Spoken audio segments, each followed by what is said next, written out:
Now joined by Francesco Rizzuto from Liverpool in the UK. He's the Dean of the School of Law at Liverpool Hope University. Thank you so much, sir, for joining us here on the program once again. Now, in recent remarks Russia has made, they keep insisting that Kiev treated the pro-Russian Donbass region poorly, conducting various atrocities and abuses on the people there. Taking that statement into consideration, is Putin going to do the same to Ukrainians once he presumably takes control of the capital? Is his ultimate goal to get back at the Ukrainian government? I think, good morning, everyone. I think his ultimate goal is to basically replace the government with a government that will see the world favorably vis-a-vis Moscow.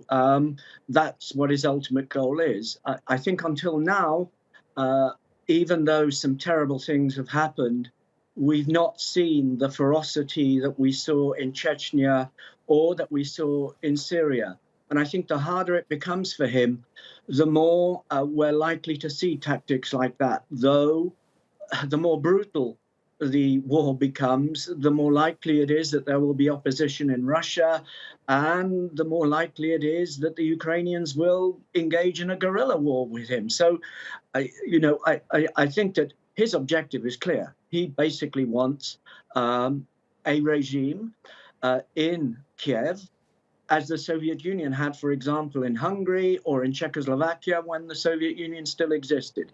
In other words, a client state. Right, and we've been reporting for 2 days now about a convoy of Russian troops making its way into Kiev. Kiev is in a really tough spot at the moment. According to Russia's calculations, however, analysts say that they aimed at taking control of the capital shortly after they first started attacking Ukraine. Who do you think is making miscalculations here?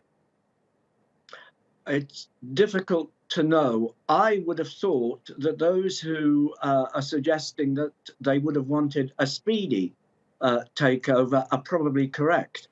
However, it does tell us either that the Russians have tried to play this with, if you like, gentle gloves, not to alienate the population, or their military completely underestimated and miscalculated what it would take to invade and topple a government. So either way, things have not worked for Putin, speed or competence. So it's not really worked very well for the Russians so far.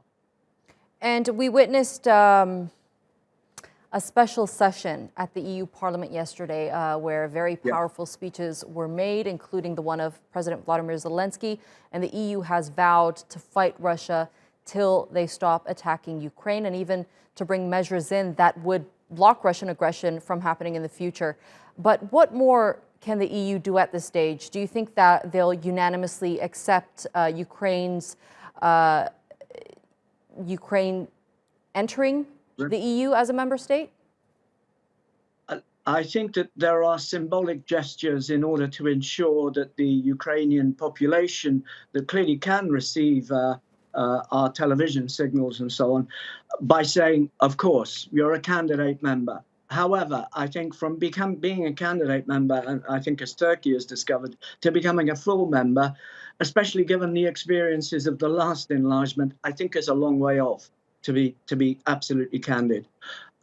However, the European Union will support the Ukraine. I don't think it's in the European Union's favor to start talking about war to the end or conflict, economic or otherwise.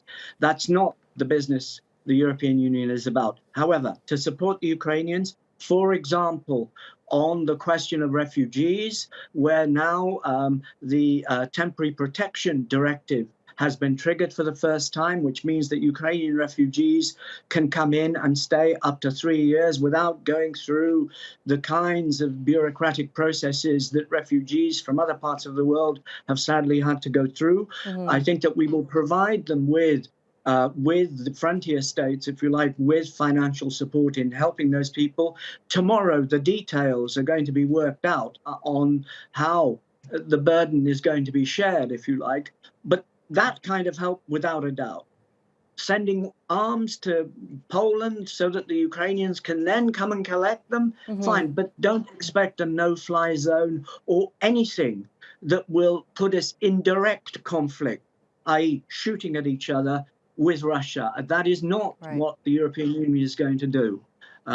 But just to conclude, I think Mr. Putin's arch enemy, if you like, the European Union, that he's done his utmost to try and undermine over the last few years, and we all know how, it's backfired. The European Union will become a very, very important, it is, as we all know, economically very powerful, but it will now become a military power to defend itself as part of NATO, but autonomously of the United States. I think that this is what he's accelerated. This process now will really take off because we have a divided Europe. That's the terrible situation we're in now. All right, Francesco Rizzuto, unfortunately, that's all the time I have left, but thank you so much for your input.